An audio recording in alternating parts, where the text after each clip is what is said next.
It being 6:30 p.m. on June 18th, 2025, I call this meeting of the Brockton Conservation Commission to order. This meeting is being conducted remotely in accordance with Governor Healy's open meeting provisions, extension signed on March 28th, 2025, which extends access to certain remote and hybrid meetings until June 30th, 2027. Real-time public participation and comments can be addressed to the Conservation Commission utilizing the Zoom virtual meeting software for remote access. If you wish to comment during the public input portion of the hearing, please use the raise your hand function to be addressed at the appropriate time. For those of you joining by phone only, please press *9 and raise your hand. A copy of this recording will be on the city's webpage. Please note that this is a professional meeting. Should disrespectful or inappropriate statements be made during the meeting, the host reserves the right to mute the speaker. All votes taken during this meeting will be done by a roll call vote to ensure count accuracy. Commission members, if you would please state your first and last name for roll call verification. Peggy Curtis here. Lily Green here. Reefa Mapp here. Justin Talbot present. And Joyce Vore is here. Quorum is established. Okay, the first item on the agenda are the meeting minutes from May 21st. Commissioners, have you had a chance to read through those minutes? Do you have any questions or comments? If not, I would entertain a motion to accept those minutes as read. I entertain a motion to accept the meeting minutes for May 21st, 2025. I'll second that. Motion's been made and seconded. Roll call vote, please. Curtis, aye. Green, aye. Mapp, aye. And Voris, aye. That motion carries. Okay, the next item on the agenda is 159 Torrey Street. Agent Thank you, Madam Chair. Just a quick update for the commission. The applicant has chosen to withdraw this filing from the commission. This was an amended order of conditions request. So that's been withdrawn. I'll coordinate with the applicant to make sure that the state is aware of that. Okay, thank you. We'll coordinate. Thank you. First of the new filings is a request for determination of applicability for 455 Oak Street, an accessible entrance sign installation for the Fuller. Yes, we have one representative from the museum that I'm going to promote to panelist. Okay, that's fine. It's an RDA. That's right. We don't need a butters notice. That's correct. Okay.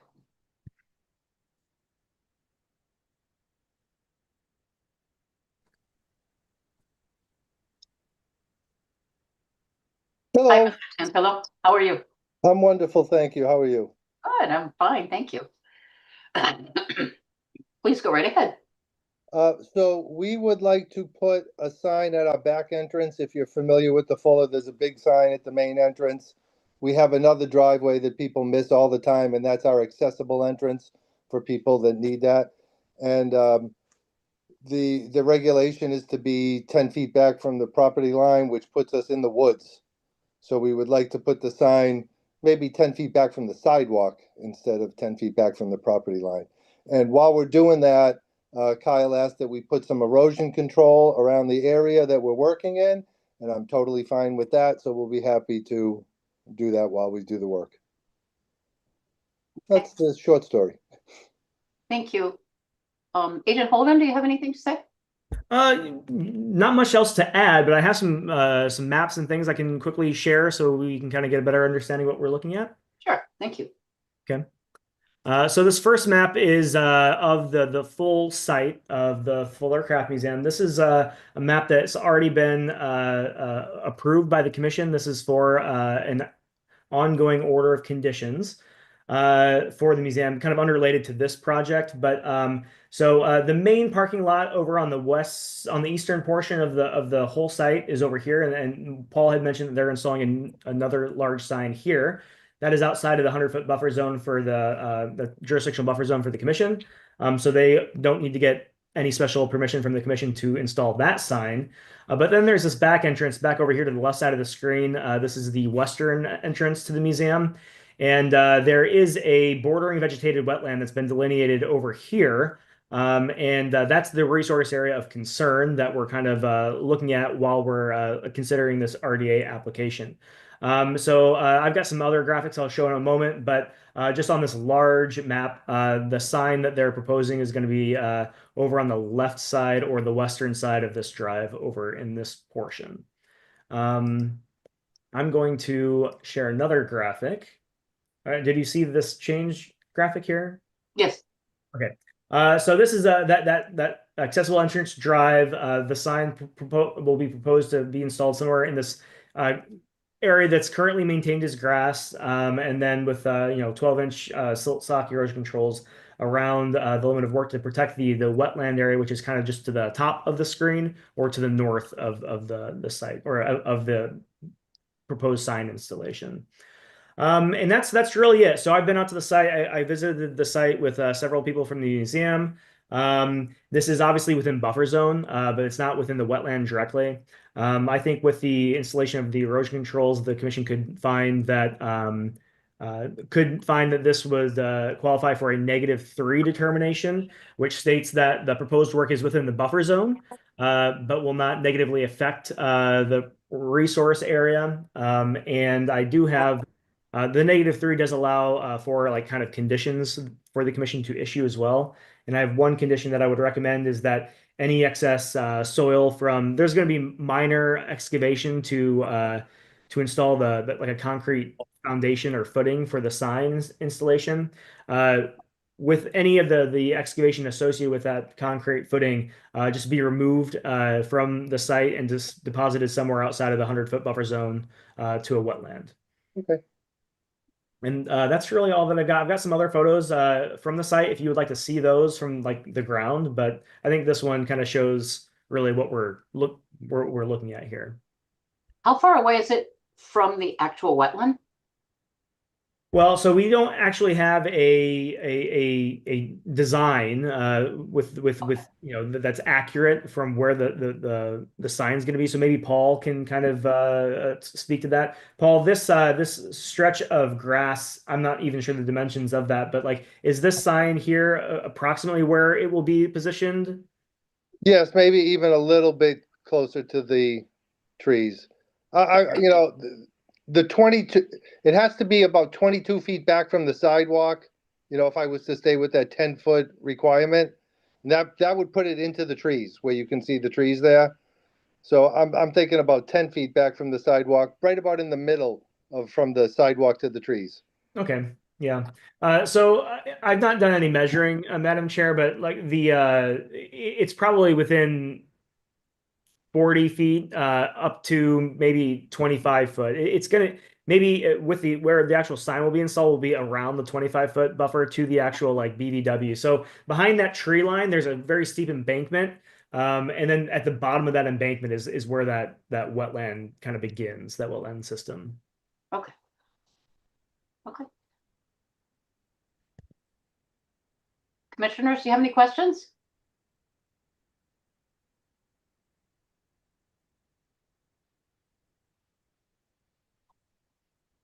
No?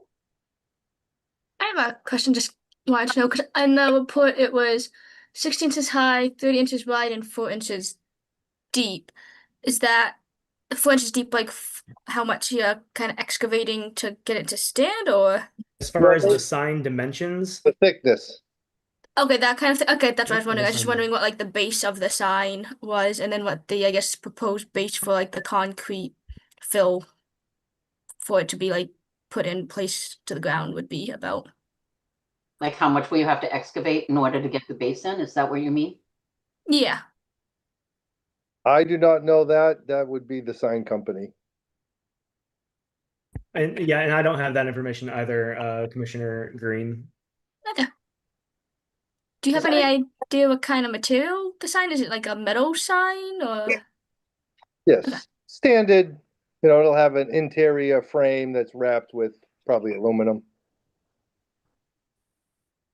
A lot of people miss that entrance, so Yes. we would like to add the sign there to help them out and make it visible to the, the drivers.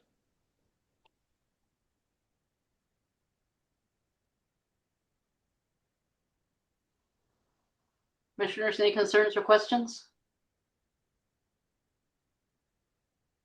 Madam Chair, I would just say that the posts are probably gonna be dug 4 feet deep. Just educate a guess. Not really a big deal. Mhm. And just a final comment on that. The elevation difference between where the sign will be installed or proposed to be installed and the actual like water table or where the wetland is 20 feet at least. Like Oh, okay. the embankment it's a very steep embankment beyond that tree line. So there's no real danger of getting down into the water table or anything where they are there. Okay. As long as that sill sock holds and is appropriate, that should be fine then. Yeah, I think yeah, and there's not much of a grade or a change in slope in that grassed area. So yeah, there's not much danger of significant runoff. And again, this project should be done in a day or two maximum. And this isn't going to be like there's exposed soils, for prolonged periods of time or anything. I would just say I think it would be an improvement because I always miss it. And they need more signage for the Fuller. Mhm. Thank you. Okay, if there were no more questions, then I would entertain a motion to close. I make Madam a Chair, motion to close. Oh, I'm sorry, Kyle. Let's just, I'm just gonna, should we public. see if there's anyone from the public that Right, wishes? I'm sorry, I totally forgot about the public. Thanks. Oh, I shouldn't. Sorry, public. That said, I don't see any hands raised, Madam Chair. Okay, thank you. Thank you. A motion to close, please. I make a motion to close. I second it. Okay, the motion's been made to close the request for determination of applicability for 455 Oak Street. Roll call vote, please. Aye. Curtis, aye. Green eye. Map, abstain, excuse me. Oh, that's Have right. it. Talbot, aye. And Voris, aye. That motion passes. The next motion then that I would entertain is one to issue a -3 determination with That it's with within. one, yeah, with one exception that Special condition. excavated material be properly disposed of.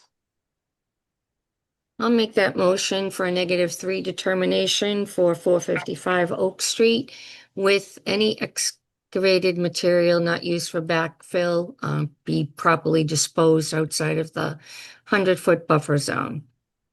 Second that motion. Motion's been made and seconded. Roll call vote, please.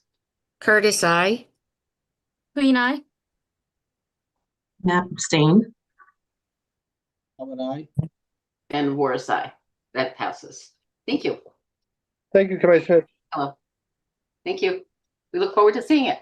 Okay, great. Bye-bye. Bye-bye.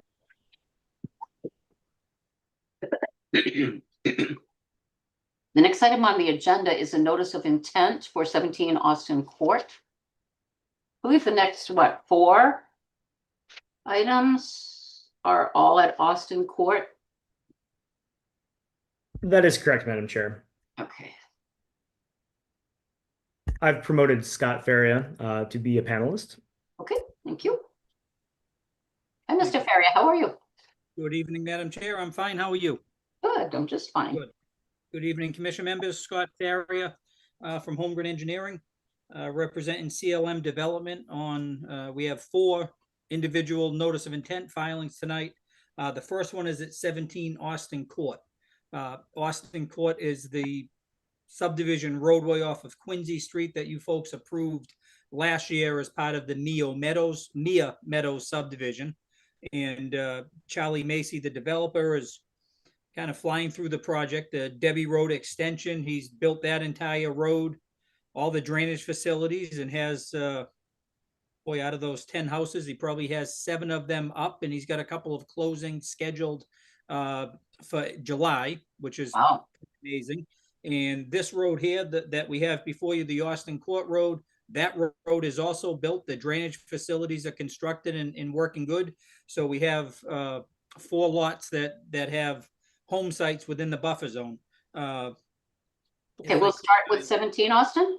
Yeah, exactly. Could I ask you to pull that up for me, Kyle? Because I'm Yeah, no problem, Scott. I can do that. While Thank Agent Holden's doing that, I just wanted to double check if we have the DEP file number and if a butters verification has been received. Yes, I did receive the abutter notification confirmation of mailing today. Thank you, Scott. You're welcome. I don't think that 17 Austin Court has received a DEP file number yet. The other 3 have received a DEP file number. Okay. And a butters notifications have been for all. Yeah, for all of them. Yep. I didn't know if you wanted to do those individually as we go through. Yeah, as long as we've heard that now, I don't think it's necessary to do them individually. Okay. Yep. Yeah. Will be reflected in the minutes. Okay. Thank you. Yeah, Okay. for whatever reason, we just don't have. We've got a few of the file numbers, just not all of them at this point. DEP, you know, they're a lot better than they used to be, but sometimes they lag a little bit behind. Yeah, and one final comment about the file numbers. No technical comments were issued by DEP for any of these 4 filings, and the commission can open a hearing without a file number, but they cannot issue an order of conditions without a DEP file number. Okay. All right, Scott, I've got the plan ready. Are you ready for me to share screen? I am ready, Kyle. Thank you. So 17 Austin Court is, as you can see, is the very first lot in on the right-hand side of Austin Court. Lot number 7, there's a wetland area kind of towards the rear of the lot, 25, 50, 100-foot buffer zones along with it. The proposed limit of work for this home is the same limit of work that was shown in the subdivision. So we pretty much wrapped the limit of work for the subdivision construction at the 25-foot buffer zone, and then kind of spaced it out over the drainage easement to protect the wetlands from any of the construction in place for the building of that detention basin. So as I said, it's the exact same limit of work as you folks approved back last year with the subdivision. Everything else that we've typically been showing, we have the conservation posts that we're showing. And I think you folks have a standard on what exactly where to put in place for those conservation markers. So we do have the markers shown. We have the concrete washout areas as far away from the wetland as possible. And we have roof infiltration systems as we've done on the other lots. So I think we've checked off all the boxes from our first few lots, Madam Chair. So, Kyle, can you point out the roof infiltration systems? Yeah, that was one of my questions, Scott. Is there's one here on the right side of the driveway as we look at this this map here. On the site plan for the subdivision, there was another proposed. I know that those weren't build designs. That was just kind of rough. But there was another infiltration unit over to the left side, and most of these lots that you've put before the commission have had 2 infiltration units. Is this intentional to only have 1 on this plan, or should there be a second? There should be a second one, Kyle, if and it would be in that front corner where you were showing it. So there should be 2. I think 1 would be sufficient, but it's just easier when constructing it to have 2 separate ones, just so you don't have to run drain line all over the property and all up against the foundation. So there should be a second one, Kyle. I could add that to the plans and get you a revised plan tomorrow if you'd like. Okay. Yeah, I mean, I think that ultimately that's probably something that we should have included on the final approved plan. Agreed. Okay, thank you. And that concrete wash area is the dark oval? Is that what that is? Yep. Yeah, and they basically put the siltation protection around in a circle just as it's shown. And if a truck, the trough from the concrete truck, if it needs to be hosed down, that's the area that they would do it. If there was any handwork being done with a wheelbarrow, anything like that, just to make sure they just don't do it in the backyard up against the wetlands, just to give them a space to do it and keep it as far away from the wetlands and give some protection as well. And that's all part of the the Mhm. operation and maintenance plan from the subdivision approval calls for those concrete washout areas for the. The roof filtration unit is subterranean, right? It's under the Yes. ground? Yes, ma'am. So if you had the concrete wash area over, that won't affect, The concrete wash area is just while they're pouring the concrete foundation and doing the garage floor, so yeah, any extra? yeah, then they would remove it once they do the final grading and get ready to finish the lot off. That washout that- area would be Okay, removed. it wouldn't affect the actual filtration unit itself. Not at all. Okay, okay. And I was looking at this the other day and I wasn't sure about the, there's an area to the right, where it says slab, 181.5. That's, That's a garage. no, I know, to the right of that garage. Yep. There's that area that's contoured. Yes, And what's going on with the contour? that's we had those conversations during the subdivision. There were a couple of fill piles, I think we'll call them. Yeah. So that it's at this point, it's been removed as part of the drainage construction. So that contour 186 is not there. It's Exactly. Yep, that hill was taken down as part of the lot construction. The subdivision construction, right? okay. So is there going to be any planting or restoration or anything of that area? Because that's within the 25? Actually, I think that was part of the subdivision, Madam Chair, and to be honest with you, I'm not sure how we resolved it. I believe, no, in Yeah, I fact, can't remember either. yeah, no, I believe we did. We had Ken Thompson do a restoration plan for those couple of little bumps we had. We had one on this side and one on the Debbie Road side. So And Scott, I know that there was one on the Debbie Road. I don't know that this one has any sort of restoration or buffer, we'll call it buffer zone enhancement, maybe. Yep. I don't think that we received anything for this pile here. If not, we would. I can certainly. We can certainly have Ken do one for this, similar to the other one. Okay. There And my was- last- it's the exact same situation. So I'm sure. Although the other plan was specific to that area with the square footage and the amount of plants, so he's got to tweak it a little bit, but it's easy enough to do, and it's the same thing we did on the other side. So we could certainly make that happen as well, folks. Okay, good. And then my last question, it says conservation post. Does that say every 50 feet? Yes. And that's what we had agreed upon for the. So on that note, Madam Chair, I walked this site with Charlie last week. And obviously the Debbie Road, they're applying for the notices of intent for these now. These are not constructed yet, but Scott said most of everything over on the Debbie Road side has been, and they have the conservation markers installed on the Debbie Road side. And the order of conditions, I think, calls for them to be installed every 25 feet. They're not installed every 25 feet. Every 30 or so is probably what they are over there. They are very visible, and I think what they've done on that side is certainly sufficient for what the commission's looking for. We can all go out there and see what they've done on the other side if you want. But I think what they've done is sufficient for the goals of the commission. It does look like they're like located where there's every little nick and turn. But commissioners, I'm not sure if you have any questions, how you feel about any of that. My question was about the posts and how far apart they were. Because I think it's so close to the house that it really needs to have another one in between those two posts, like every 25 feet in that area, simply as a reminder, because it's so close to the deck. And if they ever want to expand or put a pool or, things like that, you want to make sure that there's a reminder out there. Yeah. As I've said, we had the discussion back a few months ago, and in my opinion, from every other town we work with, every 25 feet, it looks like you're planting a row of trees. They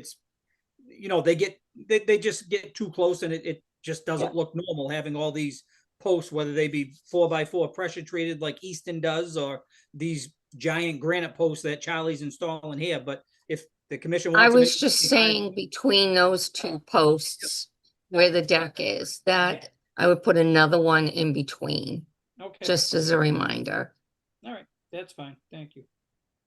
just because of the proximity to the house. Certainly. Commissioners, any thoughts on that? Any other thoughts on that?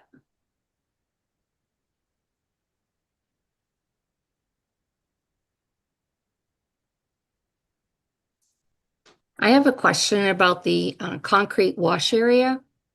What happens to the concrete? Is it on dirt that it's being washed off? Yeah, and again, it's just, I mean, it's a small item, but it's, yeah, you know, when the trough that the concrete trucks use to pour the foundation, they don't want to drive up and down the street with it banging around and dropping concrete on Quincy Street. So they just hose it off. To be honest with you, it just, you know, percolates into the ground, and it just leaves a little bit of a gray dust on the ground. And then it's just, it gets buried under the loom and you have grass growing on it. It's not a giant pile of concrete. It's just to make sure that they don't, just to give the concrete guys a place to do it, so they don't go behind the house and hose off their concrete equipment right in the wetlands. So it's not going to leave a giant pile of concrete. If it did, if they had any kind of concrete waste, they would pick it up and throw it in the dumpster, you know, like all the other construction debris that they have. Thank you for explaining that to me. I just never really thought about it before. Sure. Thank you. You're welcome. Thank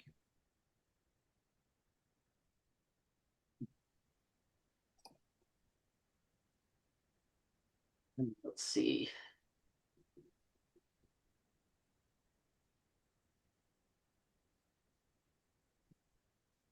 So I think this one, Madam Chair, this is one that we do not have a file number on. Right, so we wouldn't be able to issue an order of conditions this week Yeah. anyway. Yeah, So I can make those tweaks, show the additional roof infiltration area, show that additional granite post, and you know, make those adjustments and get you folks a revised plan. And I'm sure by the time we have our July meeting, I'll have a file number then, Madam Chair. I think that sounds like a fine plan. One final comment, Scott, if I may, Madam Chair. Sure, please do.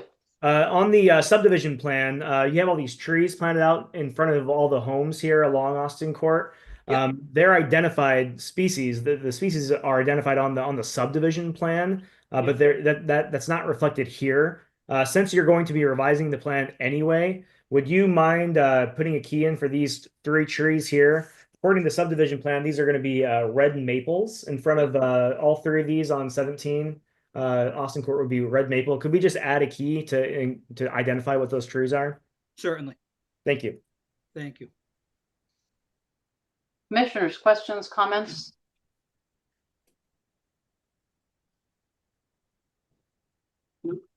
Then I would entertain a motion, please, to continue.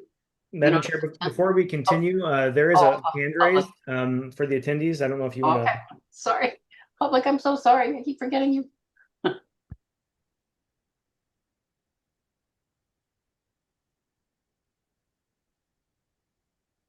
Did you promote someone?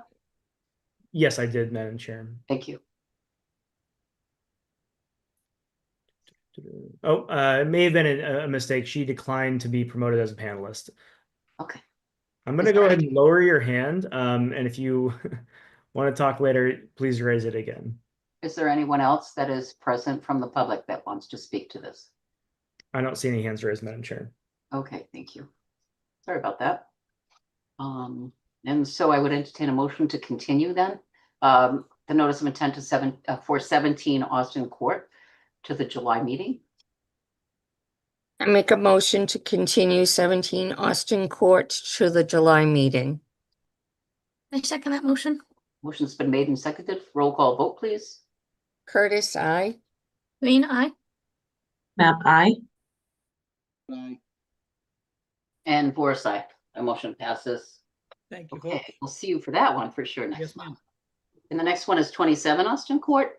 Yes, again, Scott Farrier, Holmgren Engineering, 27 Austin Court, the very next lot down the road. If you want to call that up for me, please, Kyle. Yeah, give me one moment. I will do that. So this one is lot 6, same I'd love to go. situation. Sorry, go ahead. Same situation. The limit of work is the same limit of work that you folks approved as part of the Mia Meadow subdivision.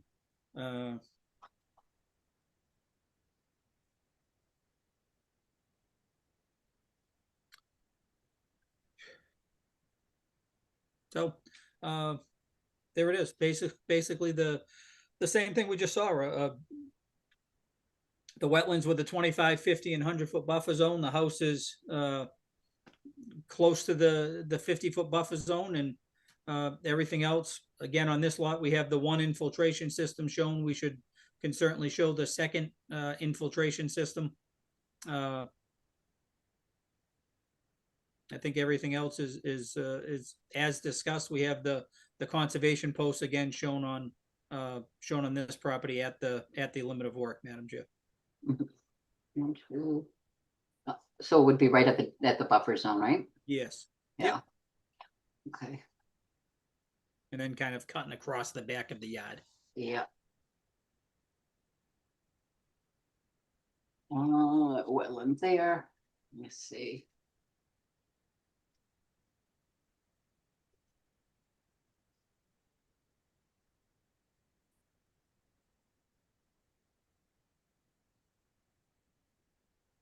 And then that utility easement, is that going to be replanted? Has that been replanted, or what do you have planned for restoration for that?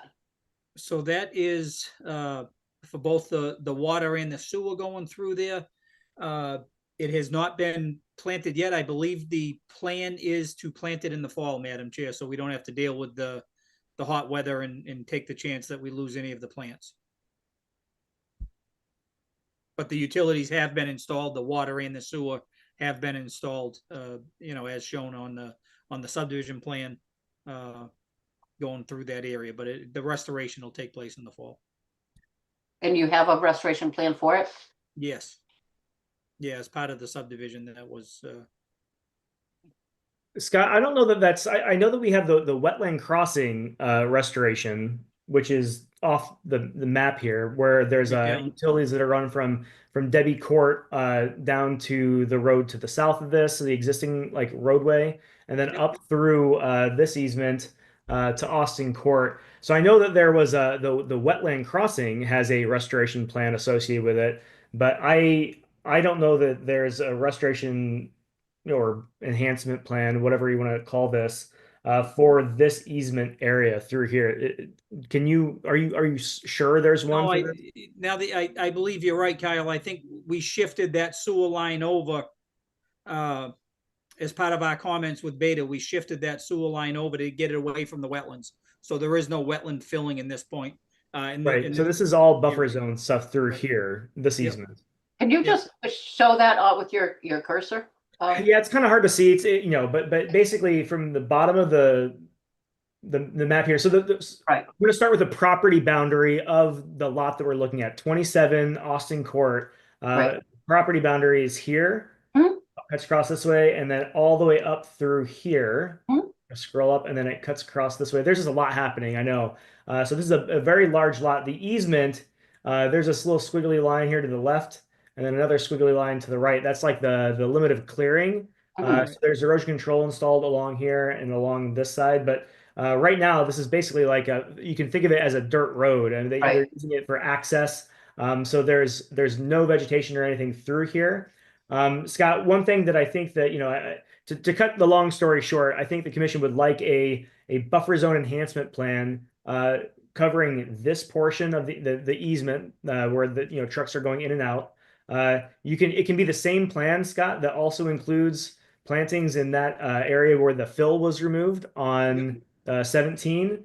Okay. And then also, it's not much, but a portion of the 25-foot buffer zone on 35 was also cleared and is could be included in the same buffer zone enhancement plan. Sure. We could then take that plan after you get that developed and submitted to the commission and cite that plan for each one of those individual lots for the order of conditions. They would all reference the same plan. They would only be responsible for the portion that was on, that lot before that lot could be, get the certificate of compliance at the end of this. So that's, I think, one of the major asks here. That sounds like a good plan. Right, so that plus the roof infiltration system on locating that on the map too. Yeah, and if Yeah. we're gonna push this off anyway because we need to get that restoration plan, same thing. I mean, basically the same comments. There's only one roof infiltration unit here. We should display both of them. The trees aren't identified on this one either. According to the subdivision plan, these 3 trees on 17, I guess there may be only 2 of them on this lot, are tulip trees. But you should also, include that on this little section. I know that you just kind of cut from the larger plan, but you're missing some information there. So Understood. for this one, unless the commission wants any additional markers to be installed, it's just the 3 things: the infiltration unit, buffer zone enhancement plan, and then just the list of the tree species. Okay. I think that sounds reasonable.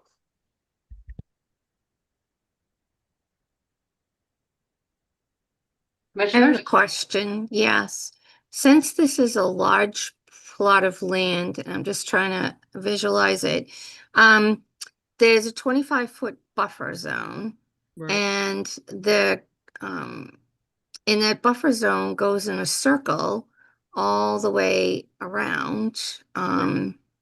So even though this owner owns this plot of land, they're aware that all of that area is under jurisdiction?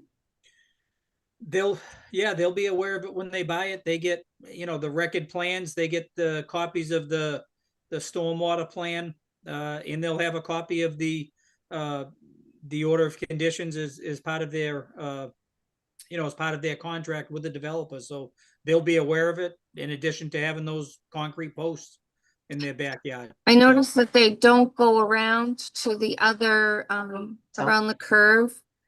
To see where you said you had your conservation posts every 50 feet. So you're starting, I think there's 7 of them on this lot. 1, 2, 3, there's only 4 pictured here. 6. Oh, 5. Oh, that goes up there. Okay. Yep. All righty. Even though that's not the 25-foot buffer zone, but it's kind of the limit of work. It's outside the 25-foot buffer zone, but Okay. yeah, that was. So what you're saying is that the person owns this property, but they can't do anything else with this portion of it, right? Correct. After the conservation posts. Okay. Yep. Thanks for clarifying. That's interesting. So even though that's upland, where that number 6 is? Yeah, it's outside of, it's, within your buffer zones, and it's outside of our, our approved limit of work area. So yeah, realistically, they're not supposed to go on that side of those conservation markers that we're putting in place now.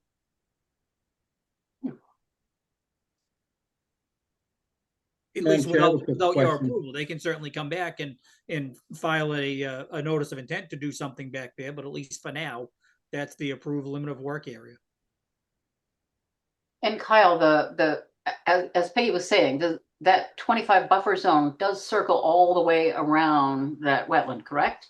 Yeah, that's correct. This is the 25-foot line where these posts are, and it continues over here to the right. But again, that's right. Currently, that's just wooded area. There's no work that's been done over there. The limit of work is kind of this line here where that easement went through. So while the 25-foot buffer zone technically goes all the way down here, this is all kind of undisturbed wooded area. So we're just kind of marking the limit of work with this, and then ideally after we get that buffer zone enhancement plan and the subdivision is completely constructed, all of this open area will be planted and will revegetate kind of naturally. So this will be not just open to traversal necessarily, right? So I think that the real concern is identifying the limit of the yard, which is what these posts are kind of identifying through here.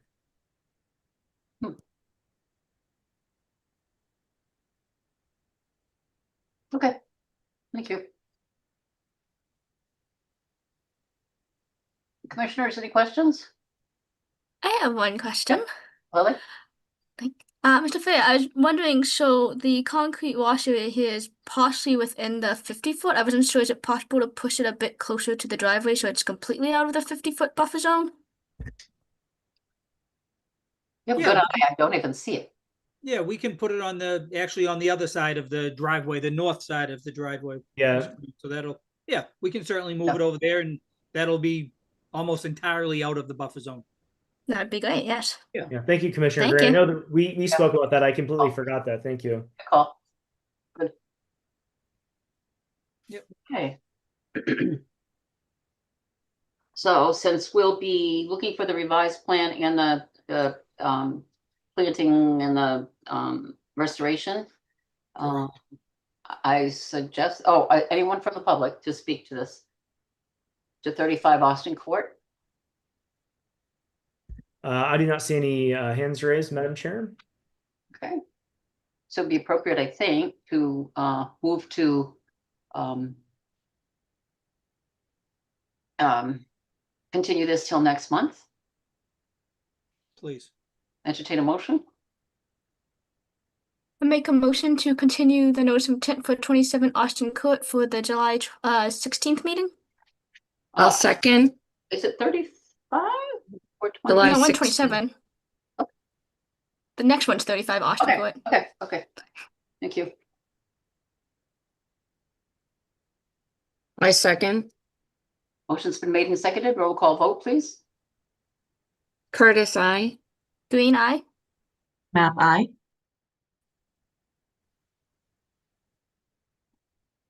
Justin, are you muted? Talbot, I. Okay, Voris, aye. That motion carries. It says continued. Thank you. And speaking of continuing, please do.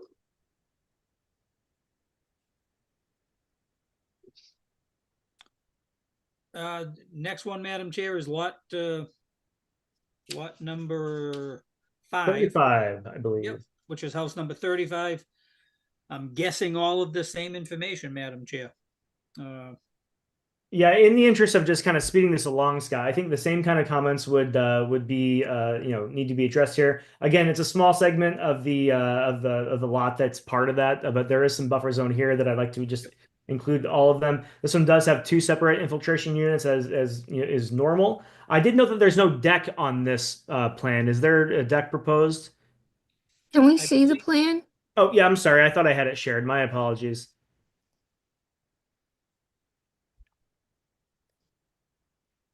So here are the two infiltration units, one in the back, one on the north side of the property or the building there, the dwelling. This is the little section of the easement that there is clearing within the 25. But Scott, is there an intent to add a deck to this structure? I would guess there is, Kyle. I'll definitely show that, I'm sure. Okay, yeah. No So one builds a house without a deck nowadays. right, and then same kind of comment with the tree species. I think these are also tulips through here, according to the subdivision plan. So if you could just identify that. We certainly will. And that concrete wash area is outside of the 100 even, so. Yeah. That one we got. Yep. And the posts look pretty far back from the house and they look pretty well spaced, so. Yep. Okay. So I think for this, Scott, really, we're just looking for the tree identification, the deck inclusion, and then the restoration or the enhancement plan. Sounds good. Commissioners, any questions or comments? Anyone for the public present to speak to 35 Austin Court? If not, I entertain a motion then to continue 35 Austin Court till next month. Yeah, I see no hands raised, Madam Chair. Thank you. I'll make a motion to continue 35 Austin Court to the July 16th meeting. I second that motion. Motion's been made. and seconded. Curtis, I. Green eye. Map I. Talbot, aye. And Boris, aye. Okay, the motion passes. Thank you, folks. One more? Last but not least. Number 41 Austin Court, lot number 4. This one's getting further away from the wetlands, so a little bit more room to deal with as far as you folks are concerned. I don't think we have the same restoration concerns on this one that we had on the previous 3. So I think it's yeah, a little bit easier. So this one has the 2 infiltration areas. We don't have trees shown in front of this lot, so I don't have that issue. And we have the conservation markers. I have a deck. I think I've got all the boxes checked on this one, folks. Can the concrete wash area be moved to the, I don't know what direction I'm in, the other side of the driveway to be outside of the, well, I guess it's far from the 50 Avenue realizing. Never mind.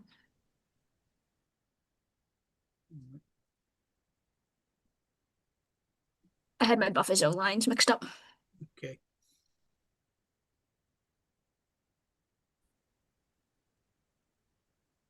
Kyle, any questions or comments or? Yeah, a couple of just both.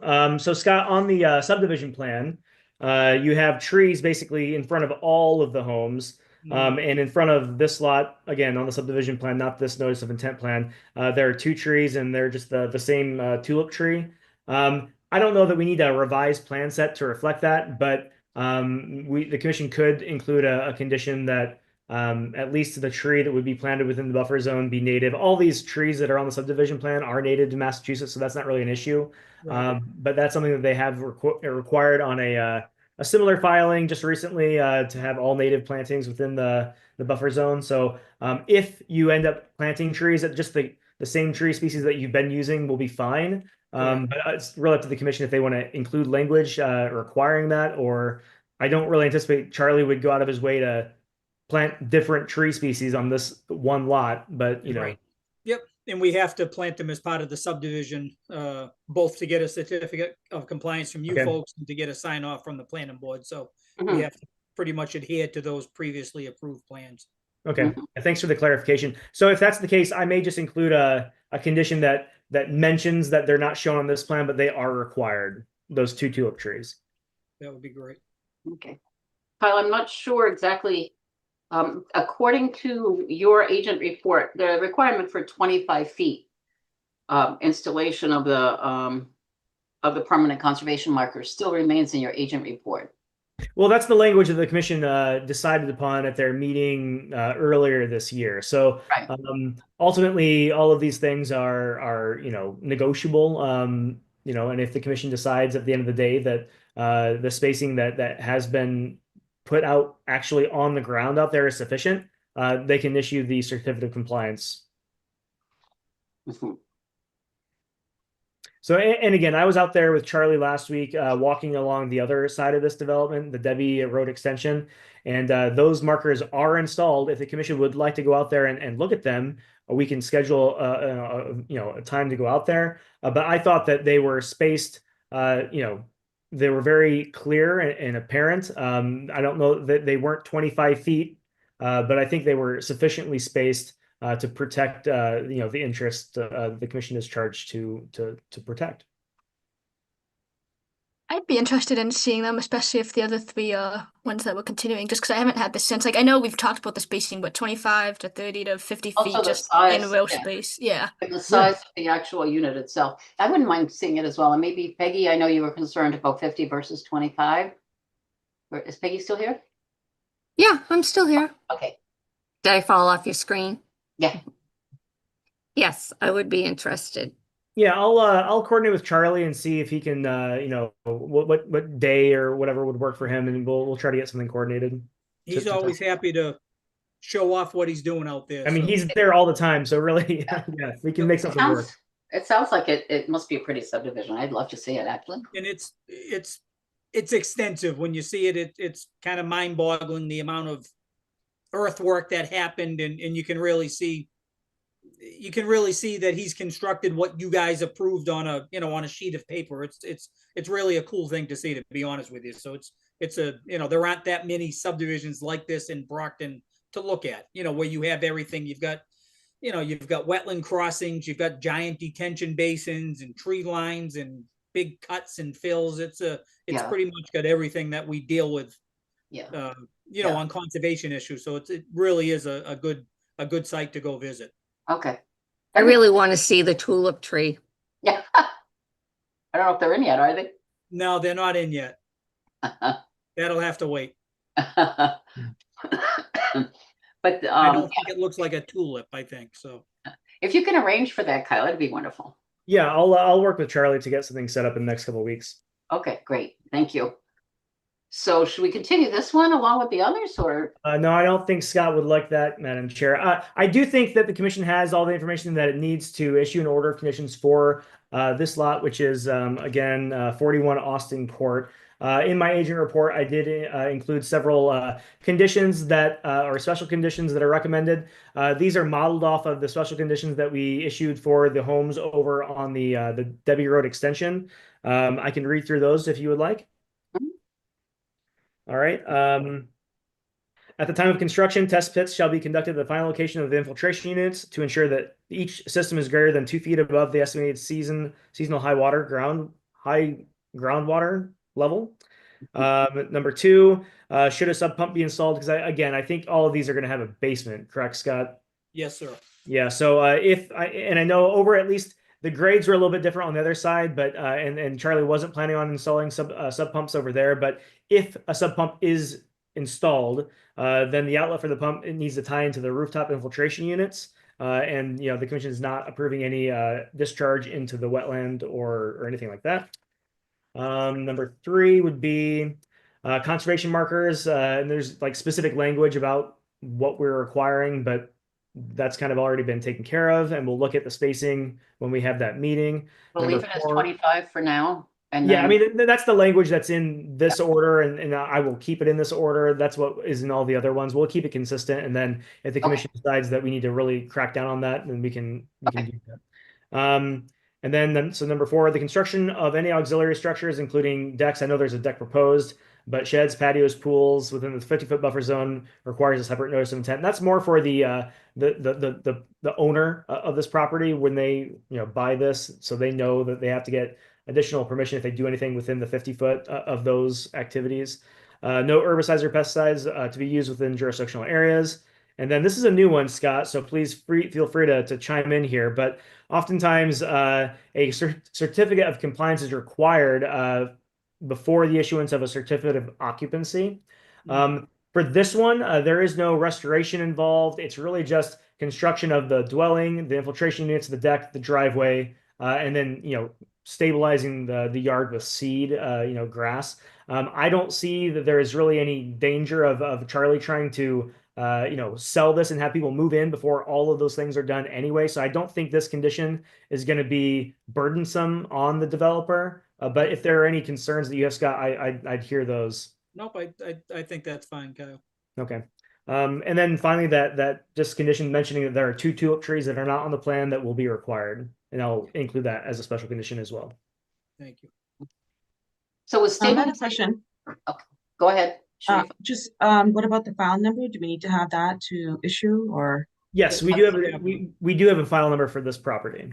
Okay, it's not online. Let me see.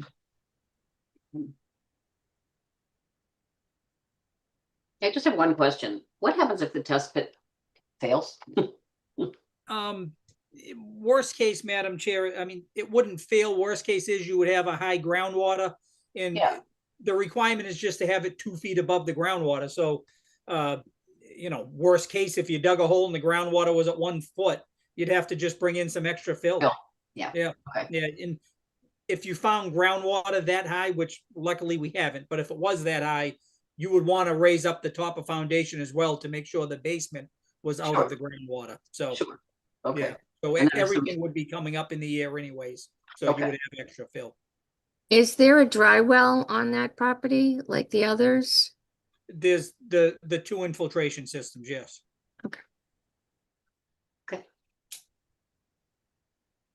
And seating and everything is required. I don't see it actually listed as a special condition. Is that So we don't have like all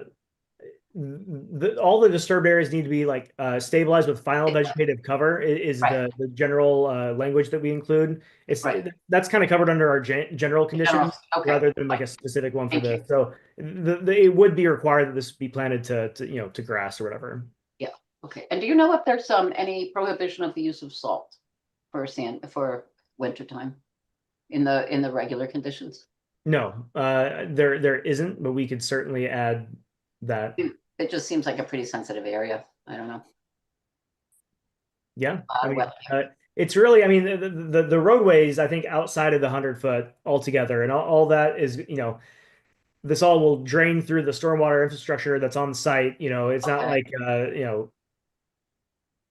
that no salt will ever make it to the wetland, if it's applied to the roadway. But as far as areas that are within jurisdiction, you got the driveway, but I mean, we could include that. But it's one of those things too. The commission needs to be, when the commission issues these special conditions, and these requirements for ongoing conditions, how likely is it for the owner to follow those? Are they going to follow those? And then also, is the commission going to pursue enforcement if we were able to determine that salt was added? Like we can throw it in there; it doesn't hurt anything. But like enforceability and it would legally be an enforceable action, but like. I'm not going to be out there looking and monitoring people during snowstorms, no, so I think it's one of those. I think it's more for an educational, Yeah. you really got to keep salt out of the wetland, salt Sure. out of the wetlands if Mhm. you're right Yeah, next we to could it. absolutely so we have a general thing that we always generally include that says let me pull this up again. As long as it's within jurisdictional areas, Yeah, no herbicides or pesticides are to be used within jurisdictional areas. We could just amend that just from now for all, because that language is basically included in all of our order of conditions as a special condition. We could just add herbicides, pesticides, salts. We could just add some language into that one and just have Okay. that there. So yeah, we can do that. That'd be great. Thank you.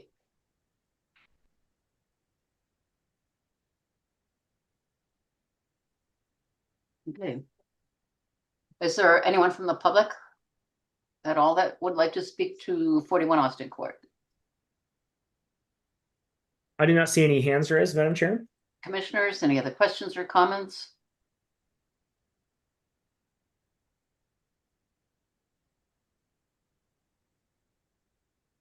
So I guess we can entertain a motion to close.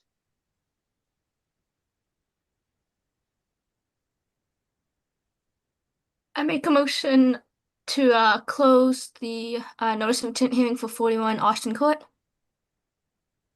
I'll second that motion. Motion's been made and seconded. Roll call vote, please. Curtis, I. Green, aye. Map I. Albert, I. And Boris, aye. That motion passes. Entertain a motion then to issue a Order of conditions. order of conditions. Thank you. Order of conditions with the stated special conditions for 41 Austin Court. I make a I'll make a- motion to issue. Oh, No, I make a sorry. motion to. Okay, sorry. I make a motion to issue the order conditions for 41 Austin Court with the special conditions talked about during the meeting and listed in Agent Kyle's report. I'll second that motion. Motion's been made and seconded. Roll call vote, please. Curtis, I. Green, aye. Map I. Albert, I. And Boris, aye. Mr. Farrier, you have a permit. Thank you, folks. Scott, before you take off, I've got a question not associated with this, but it is one of your filings you've got with the commission. May I take this out of order, Madam Chair? Yes, you certainly may. I was going to Right. actually talk about that next, but that's fine. Well, I just wanted to catch Scott before he took off. So course. Scott, I know that you were before zoning for 136 Perkins Avenue earlier this month, and that variance request was denied. That was for a 3-family on that lot. You originally came to the commission with a plan for a 2-family. Is there an Yes. intent to go back to planning board to get a return to ZBA, or what's the thought process on that project currently? Right now, from what my client emailed me after the ZBA meeting, he's just gonna walk away and try to sell it as is and let somebody else deal with it, Kyle. Okay, So, so should I we? wouldn't want to say it officially, but I'm assuming at some point we're gonna withdraw it. Okay, so I'll work with you, and we'll be in communication about this, but we'll try to get that addressed at some point before the next meeting. Thank you, Scott. Certainly. Thank you. Okay, thank you. Thank you, folks. Have a good night. Thank you for the Yeah, help, you Kyle. too. Appreciate the help. Bye-bye. Have a good night. And I hope to see you at, oh no, yeah, we'll see Charlie. Okay. Next item on the agenda is a request for determination of applicability for a Pearl Street crossing of Dorchester Brook.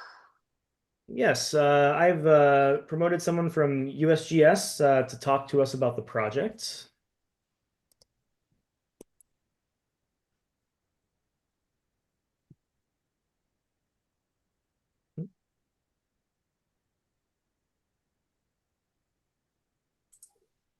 Hello, can you guys hear me? Hi, Mr. Hollander? Hi. Hey. Trying to get my start video. Forgive my background. I'm in my basement. I'm not at work. I missed what you guys had said because I was clicking some buttons and it kind of restarted Zoom. So if you asked any questions. Not yet. No, we just stated what it was. What the And yeah, was where forgive me for not knowing the formalities of these meetings. it's quite all right. So generally, Jason, what we do is we allow the applicant to kind of talk to the commission about their project quickly. So if you want to kind of do a quick overview of what the proposal is, what kind of information the sensors will be gathering, and that kind of thing, and then we can get into some maps and stuff in a minute. And I can share my screen if you want me to share any of the documents that you sent to me. Yeah, sure. That's fine. You can open up that one document I sent you with kind of an explanation of what we're proposing. So I'm Jason Pollender. I work with the United States Geological Survey, Department of Interior, and yes, I am still employed, thankfully. Thank God. And quite honestly, it's ironic, but we are still pushing forward with adding program to our stream gauging network, even though a lot of the government's downsizing. The funds that are being used for this project and others specifically are coming from Mass DCR indirectly. Well, directly to us, but that's what, basically the state contracts us to run their stream gauging network as we do throughout the country. So if you're unfamiliar with stream gauging, it's been around for over 100 years across the United States. In this state alone, we have several gauges with 100-year history of data and more in some cases. So what we're proposing to do is basically monitor river level or stream level and total discharge on a 15-minute basis. And we're going to transmit that data via satellite. We use GOES satellites. These are National Weather Service satellites. And basically it'll go onto the internet, bounce around through some transmitters back and forth outer space, and finally end up on the internet. And the public will be able to use this. You'll get updated information every hour on a 15-minute increment, if that makes any sense. So 15-minute data on an hourly transmission. So every hour you'll get 15-minute data. So if you are experiencing a flood someday in Brockton and you're sitting there clicking the web and saying, why isn't it updating? Well, there's a 1-hour delay. So the data is used by all types. The state is investing into additional stream gauges for a number of reasons. One is the kind of ongoing repeating drought stuff. I think that's one of the initiatives with the state, as well as, obviously flooding and, water use. So there's some historic data at this exact location, back from, it's not extensive and it's not continuous data, but we do have, looking at it here, data from the 1960s to 62 to 73, we have some peak flow record at this station, which can help with stuff, but it's not continuous. So we have kind of any flood related information at this location, but we're going to install a real-time station here. So I know that may not make a ton of sense to everybody on this call, but where can I go with this? All right, so to run these stream gauges, we have to install these. You have to install the infrastructure, which is in essence a box, a lot smaller than they used to be. They used to be big concrete structures, if you've ever seen them next to a road. Now they're, I don't know, a couple of feet tall, 18 inches wide. I think I have approximate dimensions in here. It's basically a traffic box, and it's operated with solar, and we have an antenna array on a mast as well. And if you scroll down, you can kind of see some examples at the bottom of some other stations that we have. I don't know, page probably 6 or so. You'll see some examples of what it's going to look like, the structure. There's one there on the left. That's the box. And what you would see at a lot of these stations is a couple of pipes, one going into the water, another one is just basically a pipe. And inside of that, there's a stick. We call it a stick, but it's a small piece of cut lumber with some cork on it. So when the water goes up, it leaves a mark on the stick. We check the stick every 2 months to make sure it coincides with our high water mark from our instrumentation. And Peggy has a question. Go ahead. You're muted. Why that particular brook? And do you do it on all the streams that go through Brockton? No, this is just one location in Brockton. Good question about why this station. I will tell you that we did analysis of types for our entire network across the state in cooperation with DCR and some essence DEP and others with the state to assess any gaps in our network. They're specifically looking at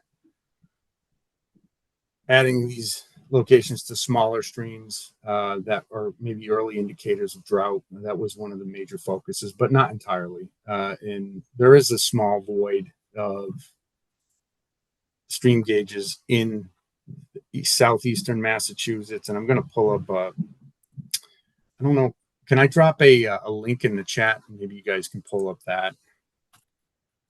Sure, yeah, we can try that. And that'll kind of give you an idea of what our network looks like currently. Sure.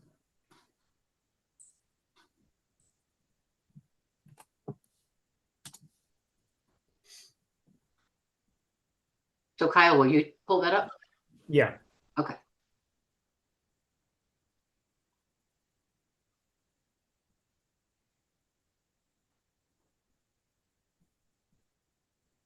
And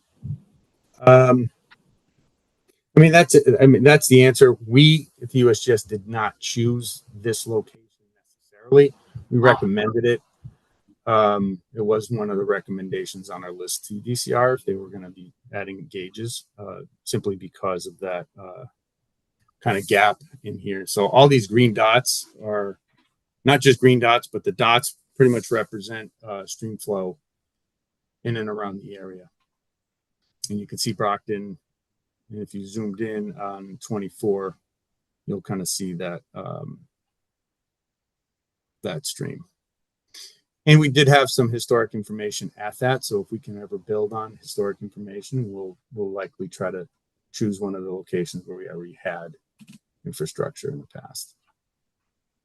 And this is on Pearl Street, you said, right? Yeah, we've looked up and down. Was it Stonehill Park? We've looked around at. It's actually not a park, as far as we can tell. It's private land, unless it's some type of land trust. It's wooded property back there, but it's all privately owned. I'm not sure why that shows up on all the maps. If you guys have any information on that, that'd be great. But we were eyeing that up, but it doesn't seem like it's public property in any way. We often try our best to stay off of private land for permission reasons. Sometimes landowners will be nice at first, and then they'll sell their property and have somebody else coming in asking us to remove the stuff. So we also looked at the intersection there of was it 129? I think that's what it is. We looked at the culverts there, and in order to stream gauge, we have to have certain desirable conditions. You really kind of need some an area with some fall, meaning there's some type of topography in the stream where it cascades over natural control. We would call it rocks or something other than that. And sometimes man-made structures, culverts, and so forth will work. But if you have persistent backwater from beavers or trees falling down, snags, it makes it almost impossible to do the work that we're trying to do, or much more expensive. So that area, we've kind of narrowed it down to Pearl Street. We do have some issues that I'll talk a little bit about when we look at some of those photos, but I just have concerns about, there's some, I don't know if it's a yew tree or something on the neighbor's property that would be nice to be able to trim some of those bushes back in order for us to do the work we need to do. But I understand working in wetlands is difficult. So, yeah, I don't know if you have any other questions or if you want me to keep going. No, it's fine. What happens if you get overgrowth of the plants around the solar panels? Well, fortunately, unfortunately, that does happen. Fortunately, this location, I think, will be okay. We're going to be in an area where it looks like the town trims all those stuff at the bridge. That's the fortunate part about working a bridge. Sometimes the DPW will come along with trimmers and just kind of whack everything back so that we can work off the bridge as we need to. But yeah, solar here, that shouldn't be an issue. Solar in some of the other places we're installing is definitely an issue, especially if you get in a canopy. It's rough. Yeah, you need bigger solar panels and a few of them in order to make it work.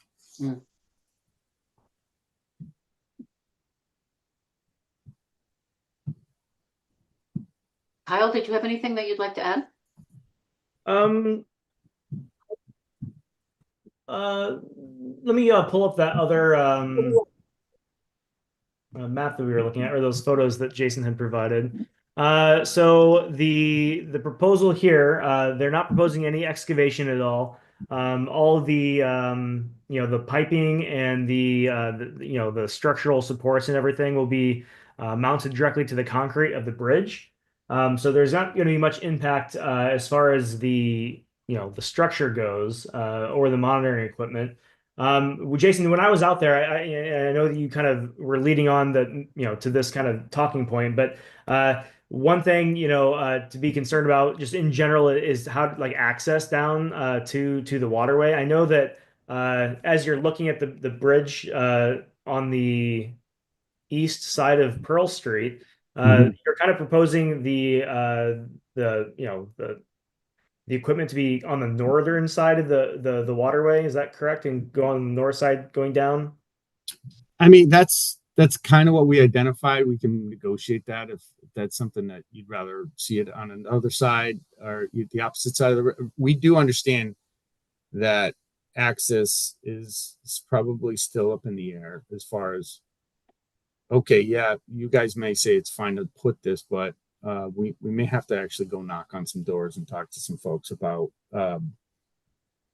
temporarily trespassing in order to get into the brook itself. Sure. And work around there. So right. That kind of stuff, not always. It's not like you can go on the tax appraiser's office and get an address or a phone number of the person who lives there. They give you an address, you send mail, and then they don't answer the mail. Right.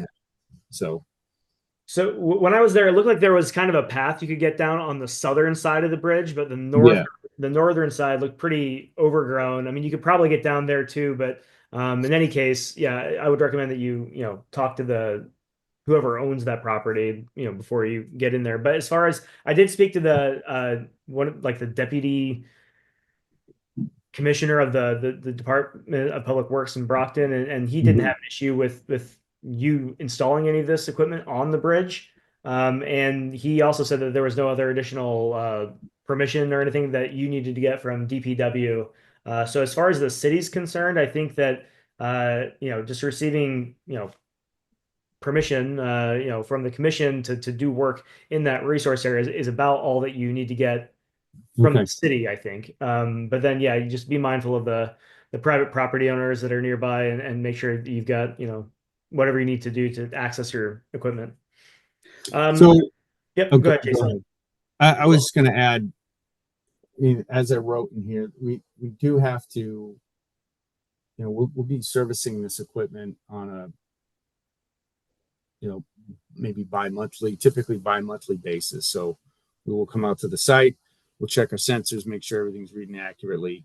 And then we actually have to get in the river and we have to measure the actual discharge to compare it to, and basically we're building a simple model of when the water goes up, you have X amount of discharge. So at 2 feet, you have maybe 100 CFS. At 3 feet, you have 500 CFS. And that relationship is something we have to build and we monitor over time. Robots can't do it as of yet. So it's a fairly labor intensive job that we have to monitor this. So when Doge figures out how to stream gauge without people, I guess, we'll find other jobs. But for now, there's no other way that, even the best scientists have figured out how to do this, especially on a smaller scale. Mm-hmm. So I will add, this is in my opinion, and maybe I'm biased a little here, but these are in the best interest for the general public. The National Weather Service, I should add, uses many of these for flood prediction downstream and even at the location itself. So what we'll likely add over time is like bridge deck level will be on our website and on basically what we call a hydrograph. So it'll show maybe a line of where, like, okay, this is the road elevation. So if this brook ever got that big of flows, you would have that information at your hand. Not that you guys deal with public safety necessarily, but people in the town certainly will. And once they exist, people start to like them. That's the fact. And when they go away, people complain. Do you have any kind of information that is at the site that explains what those square things are that are sticking up, or for the general public? Oh, like a sign? Whatever. Yeah, this is a stream gauge. Yeah, so we do have a format, printable kind of sticker with a QR code that we can put on there, and if you're ever curious, you scan it, and it'll bring you right to the data of that location. Or does it explain what a stream gauge is for the people that have absolutely no clue? It does, yeah, vaguely. It's some people care about this stuff, and some people care a lot about it, and other people they definitely don't care. So yeah. You have to be careful about assuming what people understand. So I think, yes, we do have something we can put on there that explains it, and we'll bring them to that data. And, okay. Yeah. Lily, you have to go out there with Envirothon, check out the data. Well, I was just thinking about also like the work we do with the elementary schools and stuff, just like the curriculum and everything, and the flooded pot that we do. Yeah. It's neat. Commissioners, any questions or anything? Any questions or comments from the public? I do not see any hands raised, Madam Chair. Okay.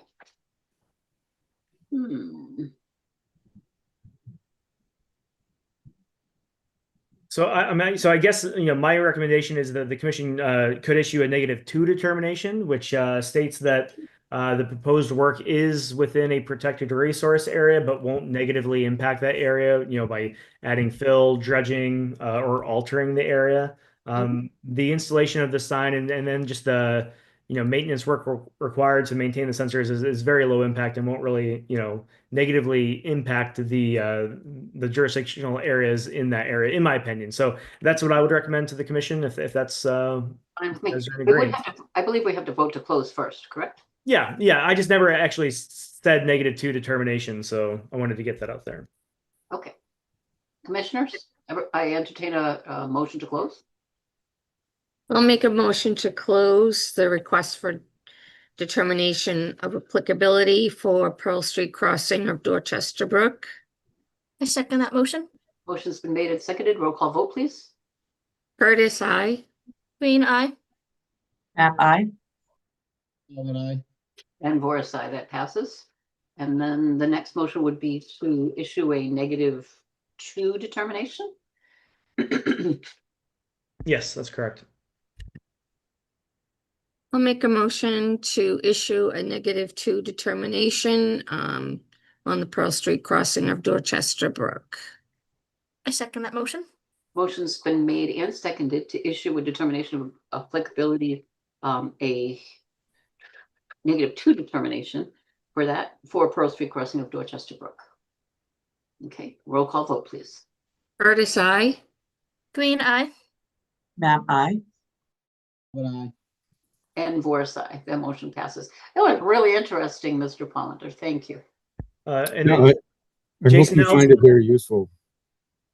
Jason, I'll be in touch with you next Monday and get that determination over to you. I'll send it through the mail, but I'll also send you a copy over email, and you should be able to move forward with the project then. Would that be acceptable timeline That's wise? fantastic.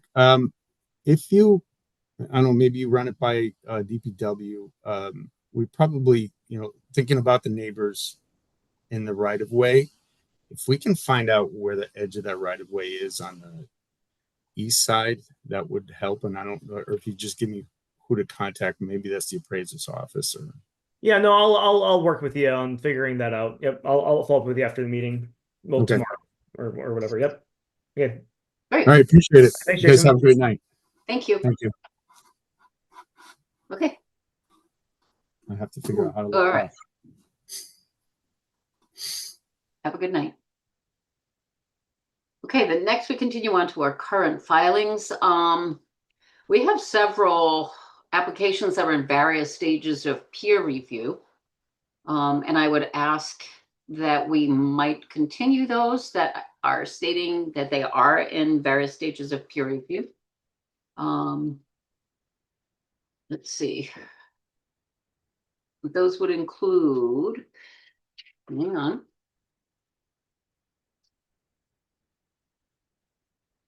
That would be number 9, 82 Ames, number 10, 940 Belmont, number 11, 549 Copeland, number 12, 30 Intervale, number 13, 0 Lawton Avenue. We've already discussed 14. Number 50 would be 0 Hammond Avenue. Let's see. Number 17, 50 Christie's Drive, and number 18, 196 Manley Street. All of those are in the middle of peer review processes. I would entertain a motion to continue those to next month. Madam Chair, I would also recommend that you continue number 14, 136 Perkins Avenue to next month as well, while we work on that withdrawal actually formally coming through. Sure. Okay, that's fine. So that one included too? Yeah. I'll make a motion to continue the above mentioned filings to the July 16th meeting. I second that motion. Motion's been made and seconded. Roll call vote, please. Curtis, I. Green eye. Map I. Galvin I. And Voris, aye, that passes. Thank you. So let's see, the next hearing then that we would actually have would be a notice of intent for 68 12th Avenue, number 16. Yeah, Madam Chair, I did not ask the applicant to attend the meeting tonight. Really, this is just an administrative thing that the commission needs to handle. When this filing was first, the hearing was first opened, the commission required that the applicant go to zoning board to get a variance for a building within the floodplain. Right? Since then, I've spoken with the chair of the zoning board, Ken Galligan, and the two of us went through the zoning ordinance and language that talks about building within the floodplain. And I don't think that this specific project needs an explicit variance from the zoning board. However, it did need to get a setback variance for a building within a certain distance from the property line. So they were kind of tied up. The applicant was tied up with zoning board for several months, getting that variance, and they just received that variance at this past month's the June zoning meeting. So now they've kind of handled all the zoning issues, and we were able to move forward with the review of this project. However, the entire project site is within floodplain. And the proposition for this is to add a sunroom basically at the front of the home. But with that, we need to confirm the cut fill calculations.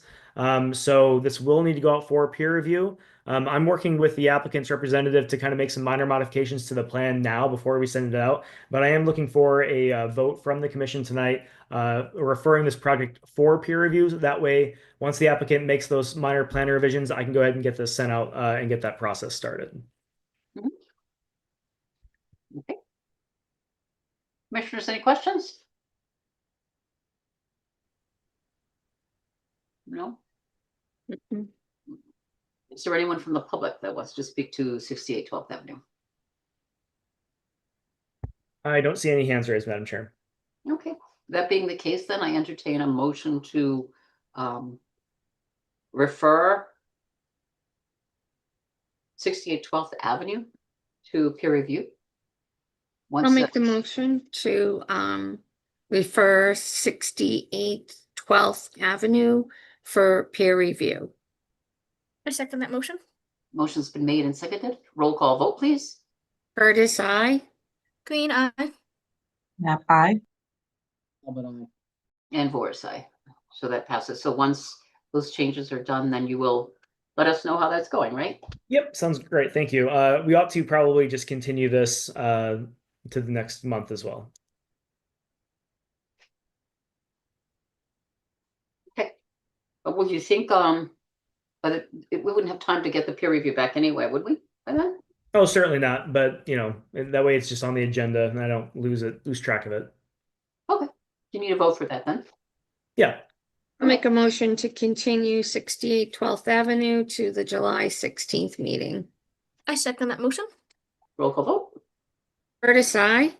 Green eye. Nap aye. And Voris, aye. That passes too. Okay. Thank you, Kyle. Thank you. And then I think the next one on the agenda would be a request for a certificate of compliance for 710 Oak Street, the car wash development.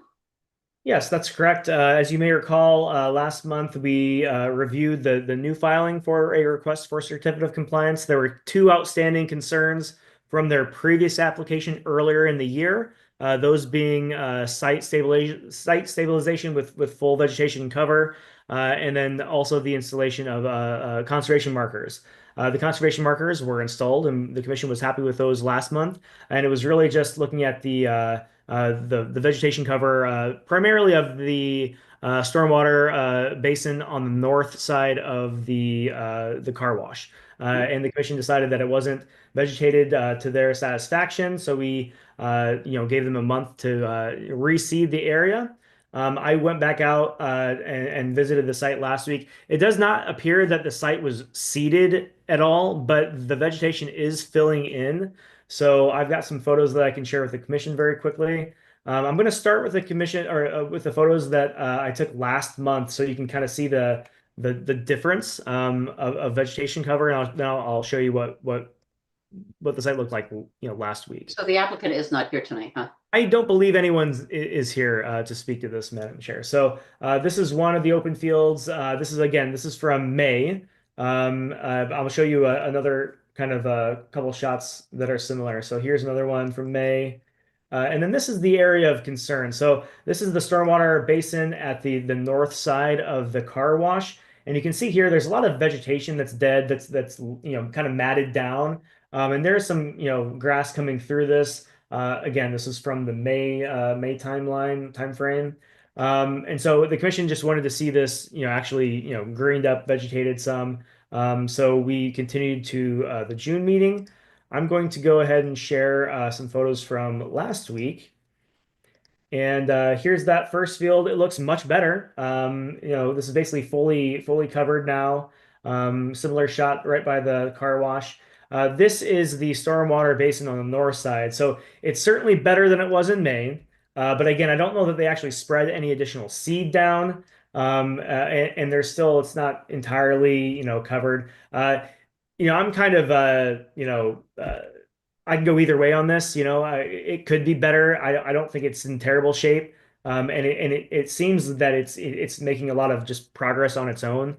So really, the commission can decide tonight if they are comfortable with the current coverage with the grass and the vegetation through here, or if you want to wait another month and see how it looks in July, or if you want to deny this and have the applicant reseed it. It's just kind of, I don't really have any strong recommendations any particular way. So Commissioners, what do you think?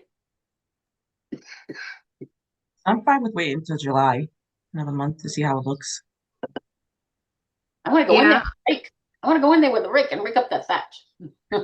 Yeah, I was gonna say the dead material does indicate growth from past seasons, but Right. the coverage of the seed to the soil is making me think it's gonna be hard for it to see. The other two areas looked really good, but the one area that you wanted the most coverage in is the one that's still kind of bare. Right. So I would say wait till July and Okay, see if yep.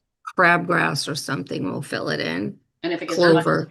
if it gets hot and dry, I wonder, are they watering or anything? Do you know? No, I mean, they probably wouldn't have had to so far this Yeah. spring anyway.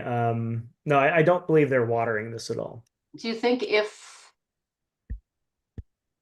that we should be required to in order to get it to be completely stabilized? I mean, is that a requirement that they maintain it in order that it becomes stabilized? I mean, the maintenance of this would be covered under the operation and maintenance plan, which Yeah. is a kind of a separate thing. But yeah, they are tasked with maintaining this basin and to make sure it functions correctly, even after we issue the certificate of compliance. Yeah, okay.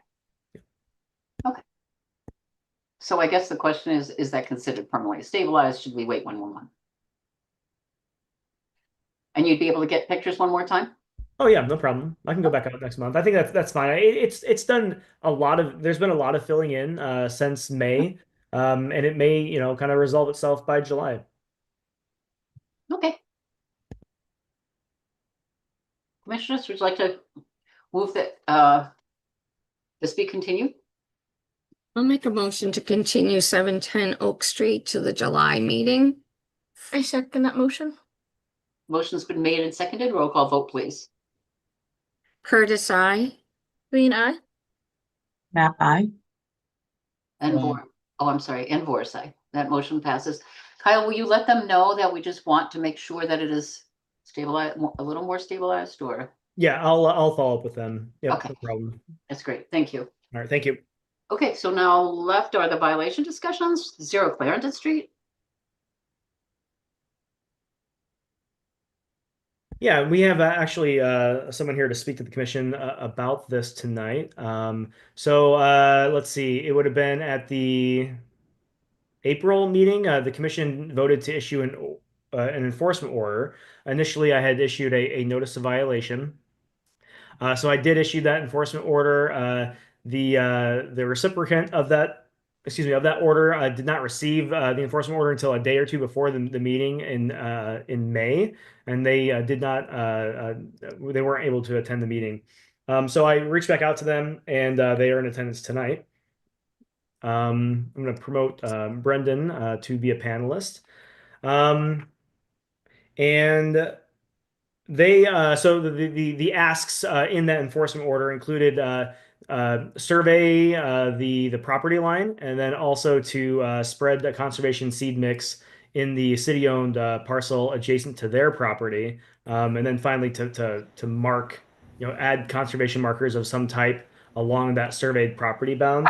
Brendan's online today. And I think really, based on our conversation, I think the property line has been surveyed. They are planning on spreading the seed mix today or soon. And then really we're just looking at what type of markers the commission wants to require to be installed is the kind of thing that we're looking at today. Hi, Mr. Brewer. How are you? How you doing? Thanks for Thank coming. you for your time. Thank you. Would you mind putting the pictures, Kyle, of the? Yeah, I'll pull up some photos here real quick.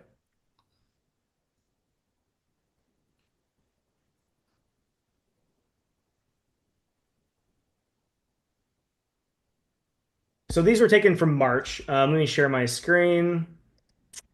And what you're looking at here is kind of the end of Clarendon Street. Straight back is there's, you can see cattails and stuff back there. There's a wetland. There was some clearing, some minor earth disturbance through here. Basically where that darker dirt is, that's city property. So the property owner, Mr. Brewer, they kind of encroached upon city property, did some clearing back there. So what we're looking for them to do was to, let's see, to identify the property boundary, and then add some conservation seed mix in that area that was disturbed. So I guess that's all the photos that I've got here. But Brendan's been in the office a couple times. He's provided us this seed mix, conservation seed mix. This is what they're proposing on spreading in the area. And then also they had someone go out there and actually do a wetland delineation. Now the commission doesn't necessarily need to confirm this delineation now, but this is just mostly for them to know kind of what they were dealing with, where the buffer zones were, what part of their property they own. This parcel here, well, and this parcel, but this parcel was the recently acquired parcel. And just so they know kind of what buffer zone areas they're dealing with when they move forward with any sort of future plans for any of these lots. So the wetlands are off to the left of their property. Yeah, to the west. Yep. Yeah, to the west. Yeah. Okay. Yep, and that's really it. So Brendan was really just kind of required to be here to say hello and say, hey, I'm gonna do the thing that the commission's asked me to do. Mm-hmm.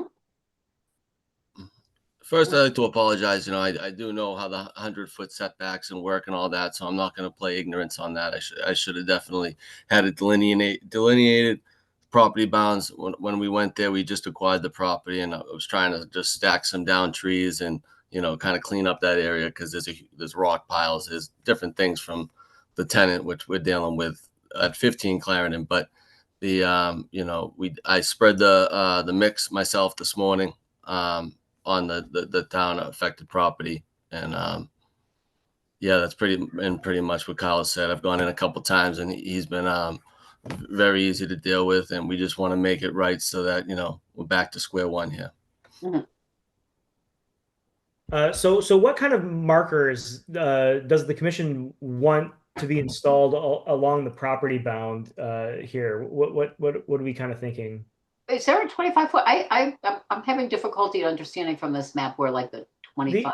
The buffer zones are not shown on this map. Okay. Really, we're just looking at the actual flags and then just elevations through here. There's and not his property boundary, his property line is that 102. That one right there? Yeah. Yep. Right there. Yep. It's hard to know where that is relative to the wetlands as far as distance. But sure, there's a little scale here, but again, the enforcement order required the property line to be surveyed, and then it's not that you can't do things within the buffer zone. It's just that Right. we want to make sure that this line between the private property and the publicly owned city property is clearly identified, and so there's no encroachment there. Right. Just for reference, that rock pile, I believe, like the beginning of the rock pile is around where the 100-foot, right around there. Okay. I Thank you. believe. Thank you.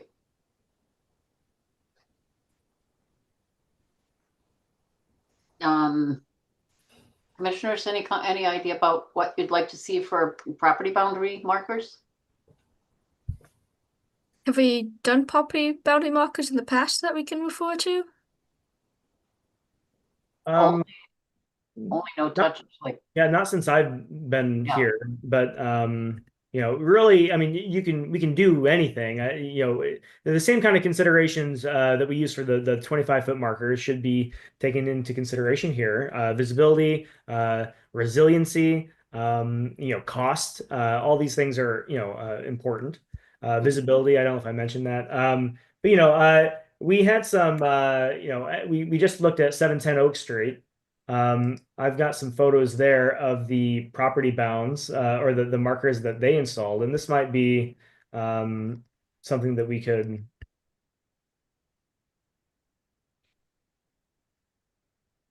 So this is what we have, at the car wash that we just looked at. This is a little, I don't know if it's stainless steel or aluminum or whatever post, and then just a kind of a sign that's secured there with just a little screw, that could be installed along that property boundary.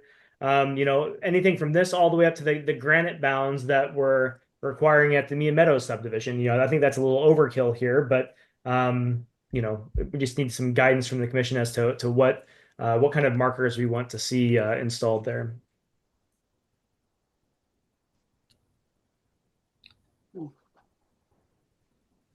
and how often too. And it wouldn't be up to the city to install that. What's that, Joyce? It wouldn't be up to the city to install that. It would be up to Mr. Brewer. Yeah, the violator. Yep. I mean, the commission issued the enforcement order to the person or the parties responsible for the violation. So the commission is requiring the violator to do these things. Yep. Okay. Commissioners? What's the total footage of the property line? Do we know? Mr. Brewer may know. I can look it up. Not just the property line, the length of the property line from Between what the we're looking city to and put signs in. Yeah. I'll do some measuring real quick on the map.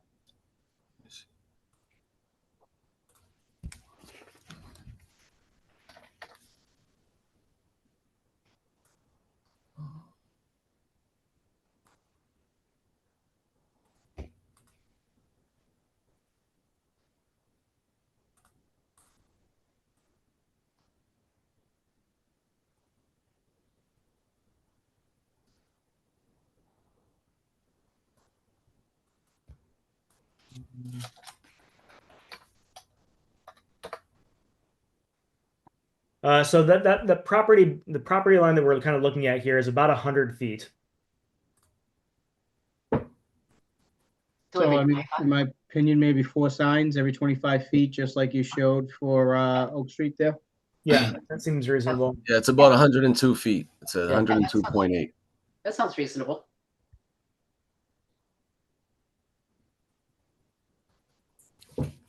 Mr. Brewer, does that sound okay? Yeah, that's very reasonable. That's fine. Okay. What type of sign would the commission like to be installed? The example that you showed was fine. I mean, Okay. Yeah, what they had at Oak Street. except I think it would be City of Brockton, or I'm not sure that. I don't know the wording. Yeah. Yeah, I can work with Mr. Brewer on what the actual sign should say, but just that style every 25 feet, I think is what we were kind of looking for from the It's commission. pretty obvious, right? And even if there was growth and stuff around it, though, the fact that it's round and white and shiny, and Yeah. pretty obvious. Okay. Yep. Won't break the bank, I don't think. No. No, I apologize for wasting the commission's time, and Kyle, I thank you for the time that you've spent on it. All right. No, I appreciate you've been very, very willing to make this right. So yeah, thank you. No. Thank you. A question, if that's possible. Excuse me, Justin, I have one more question. go ahead. Brendan, do you work for Shea Concrete? I don't. It's my father-in-law worked for them for 35 Okay. years. We do a lot of work with them, but I don't work for them direct. It was just the only polo I had on me in my truck, so I threw it on. I saw the Shea. I do some work. for Yeah, them, that's all. I don't know. It's probably bad advertisement for them right now. No, not at all. All right. Not at Thank all. you. All right. Thanks very Thank much you. for everything. All right. I appreciate your time. Thank you. Okay. Bye. Take care.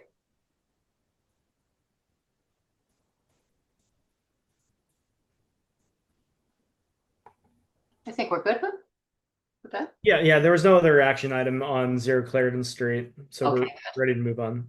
Okay, the next one will be 10 Exeter. Yeah, the commission has, we issued an enforcement order for this property. The commission ratified that order. I don't know if it was at the May meeting or the April meeting, but when we ratified it, the commission also made some changes to the order that I had issued. And so those changes basically required a restoration plan be submitted to the commission. And that has been submitted, and we have a couple of people here to speak to the commission about the restoration plan. Thank you.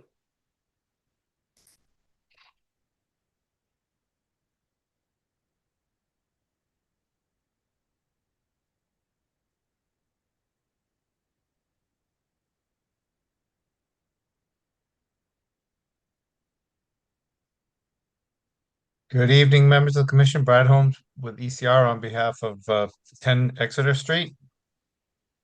Thank you for having us. We did prepare a restoration plan. We were involved in the wetland delineation at the site, so we're familiar with the site conditions prior to the filing of the notice of intent. So what we have put together is a restoration plan to address the buffer zone that was disturbed without a permit. We're proposing to restore the 25-foot no-touch zone. We have a step-by-step methodology to remedy what has happened out there. They have installed erosion controls since the issuance of the enforcement order, and they have maintained the erosion control so that that is in good shape. They have also removed any debris and stockpiling of materials within that 25-foot buffer zone, which is also a good thing. So what we're proposing is to remove brush and logs that were pushed along the edge of the restoration area. There's also garlic mustard that's along the edge of the restoration area that we can hand pull and put in bags and dispose of. And then we're proposing to revegetate the restoration area with a mix of native saplings and shrubs, and then mulch each one of the plantings with natural wood chips and seed the area so that the 25-foot buffer zone is revegetated, probably in a better state than it was previously, but you break it, you own it, so that we'll be restoring the buffer zone with a better mix of native vegetation up to the limit of what the commission had previously approved through the order of conditions. It would be open to any monitoring and reporting that the commission would require. So with that, I'll turn it back to Kyle and the commission. Thank you. Thank you. Kyle, any Yeah, no, I thank you, Brad. So I've reviewed the plan. I'm going to pull it up just so you can kind of see the plan that ECR has submitted for the commission's consideration. First couple pages is kind of a description of the site, and then this is the step-by-step kind of restoration process that Brad just kind of outlined. He's got some photos from the site taken earlier this month. The area that we're looking to restore is kind of between these two black erosion control silt socks. So this is the area that was disturbed without, that was not part of the order of conditions for the construction of the home.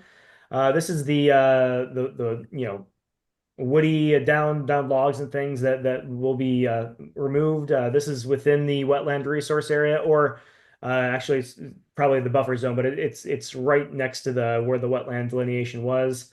And then actually this is the actual restoration plan. So the area highlighted in the green here is the area that will be restored. We've got the different plantings, all native vegetation, different types, different species. that will be planted here. And then, you know, the green area will be where the seed mix is spread. So between each individual planting, the rest of the area will be planted with a seed mix. I think the plan looks pretty good. No real comments. Brad did bring up a good point about the monitoring. We can and the commission should consider that. Normally we have, you know, 2 or 3 years of monitoring required when we do anything like this as part of an order of conditions. Now this is an enforcement order and not part of the order of conditions. So we need to kind of figure out how we want to do that monitoring, and if we're going to hold up the complete certificate of compliance until that monitoring is done. They can get a partial to get, you know, certificate of occupancy maybe. And I'm not exactly sure how to move forward with that. We can probably just include that in. Yeah, I don't know. Let me think about that for a moment. But in any case, I think the restoration plan looks pretty good. One of the questions that I had for Brad, and I spoke to him, or you know, we exchanged emails earlier this week, was, is it too late in the spring to do this planting? And Brad thinks if they move on this quickly, they can get that planted still, and might just need some irrigation. Is that correct, Brad? That's correct. Where there is an opportunity to irrigate because it's got water right next to the house, they could do this quickly and be able to water the plants and be able to maintain the you know, the plants through the summer heat.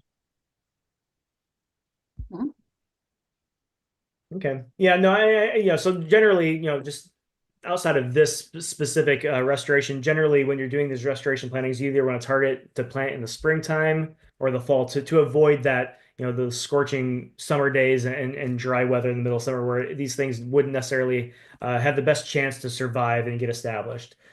So I do think that some sort of monitoring should be required. That is proposed, I think, actually in the language of the restoration plan, Brad, isn't it?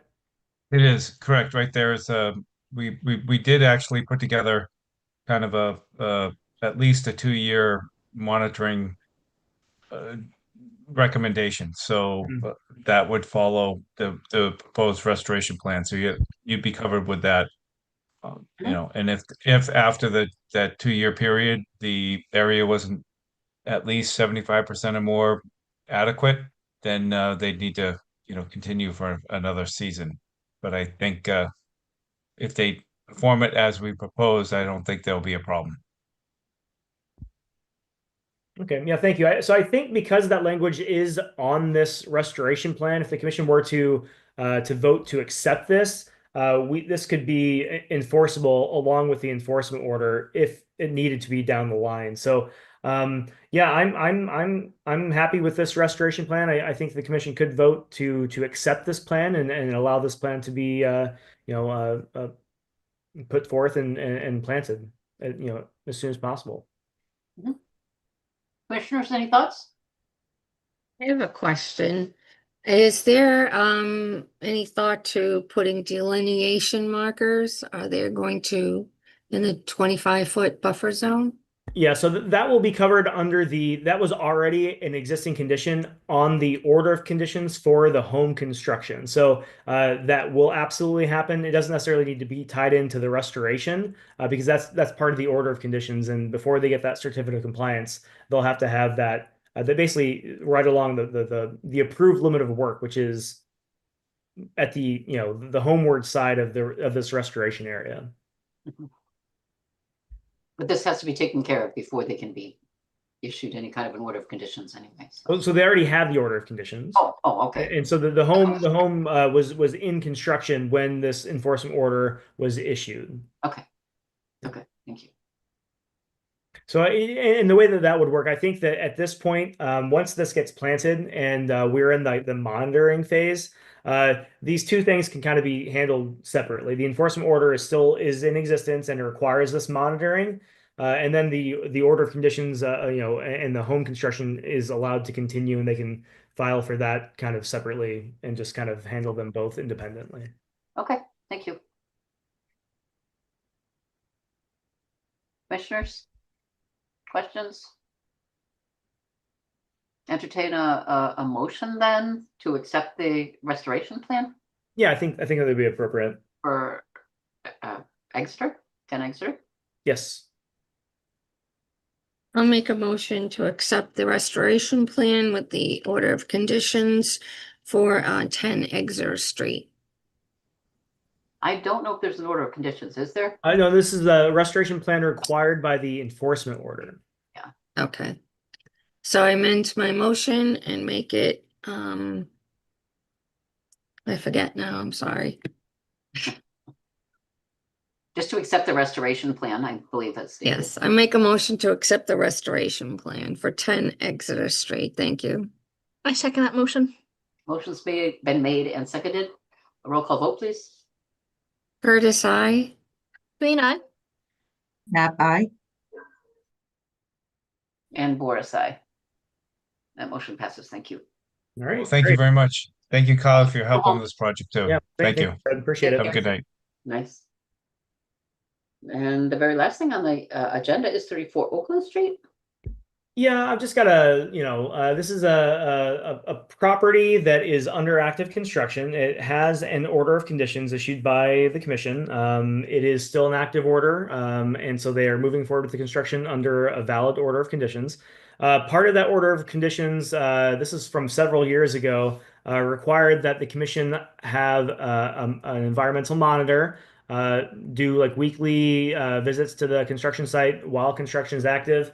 And so we have been receiving monitoring reports for this. And the reason this is on the agenda tonight is because there have been several outstanding issues with this property that the developer has just like not taken care of, including staging issues where the material's been staged, erosion controls needing to be kind of repaired. And then the final thing was that the wetland flags hadn't been maintained.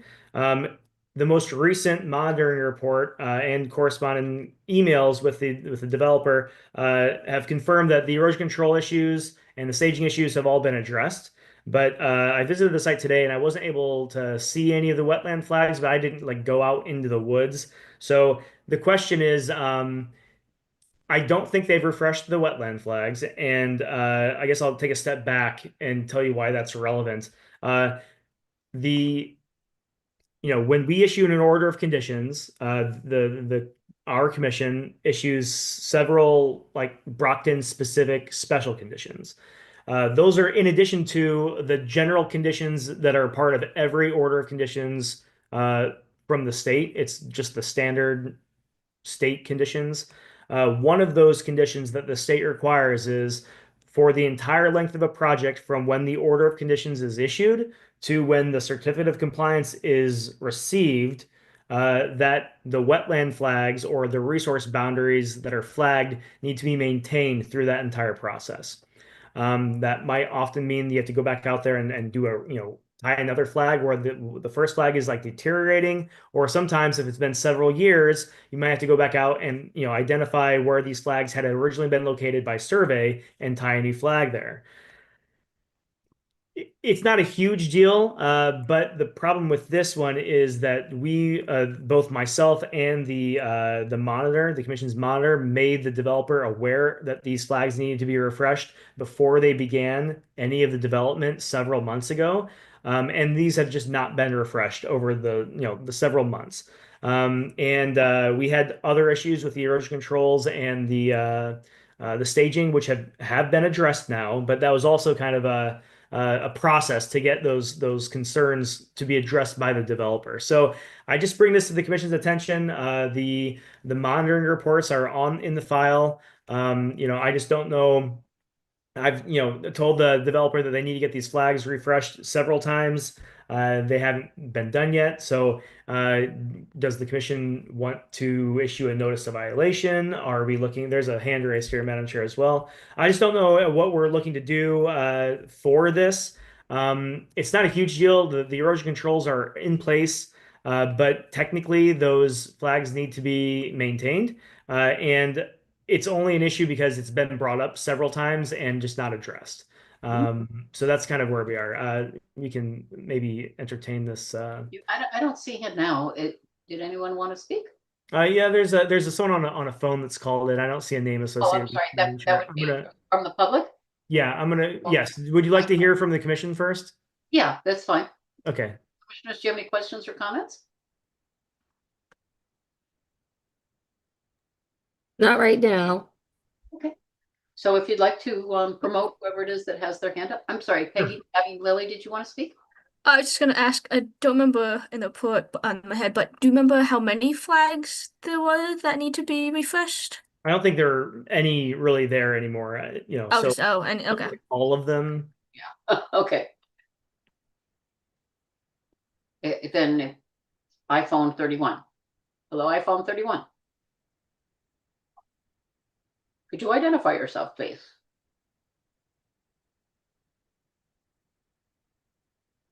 iPhone 31 is muted. How about now? Can you hear me? Hello, iPhone 31. Could you identify yourself, please? How you doing? Yes, Louis Porter. I'm one of the builders at 34 Oakland Street. Okay. And what was your name again, sir? I'm sorry. Louis Porter. Louis Porter. Okay, thank you. Yes. What would you have to say about 34 Oakland Street? So I just wanted to let you know that we've been trying to get somebody out there to flag it. We finally got Charlie Woodard from Professional Surveyors out of East Bridgewater. He said he'll be there by the end of the week or no later than Tuesday. That's great. Good. Once you have those flags in place, would you be able to get in touch with Agent Holden? Yes, that won't be a problem. It would be great. And then we can hear from him by the next meeting then? Yeah, that sounds good. Thanks, Lou. It would be Yep. wonderful. Thank you very much, Mr. Porter. Thank you. Okay. Yeah, so we can we'll confirm that they have been refreshed, and we'll just I can give a quick update at the next meeting. But again, this is really small potatoes, but it's just one of those things that we've said several times that just needs to be kind of taken care of. So And if it's required in state statute and it's just ignored, then yeah, I mean you can't not take action. It's yeah. Okay, wonderful. So I think that's it, right?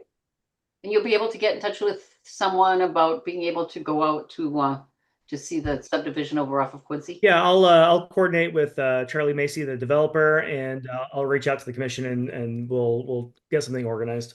Okay, that's great. Anything else, commissioners? Anything at all that you can think of?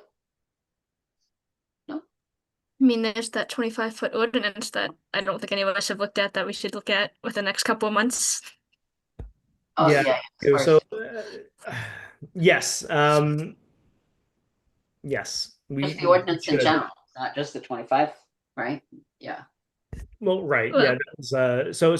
Just to refresh everyone's memory, the commission we've kind of talked before a few months ago about maybe putting together a small list of like our top priority things that we would like to see passed in a much smaller, more manageable, simple wetlands ordinance rather than the one that was proposed several years ago. So Lily, if you have, in addition to 25, which I think we're all in agreement upon, if any of you commission members have ideas, please email them to me. I can kind of put them together in a big list and we can kind of circulate that and kind of work on, I'm thinking like something small, 5 maybe, just very simple proposal we could get to city council and see if we have any support from city council members. Good. Okay. Sounds great. Thank you. Okay. Well, that being said, at 8:34, I guess I ask for adjournment. Move to Make a adjourn. motion to adjourn. Second, Okay, roll call vote. Curtis, I. Green eye. Nap eye. But I. Aye. Bye. Take care. Thank you, everyone. Thanks, Have everyone. a good week. You too. Good week. Bye.